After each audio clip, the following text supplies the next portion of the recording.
Hey everyone! Need to contact a seller on Shein? Here's exactly how to do it. First, open the Shein app on your phone, browse through any category, and select a product you want to ask about.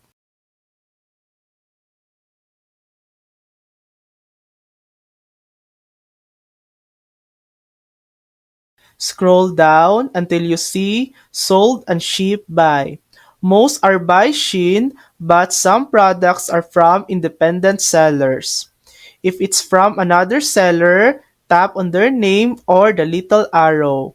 You'll see their contact details, email, or phone. You can then send them a message or email directly with your questions.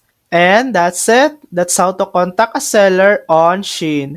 Thanks for watching. If this video helped you, please like and subscribe for more helpful tutorials.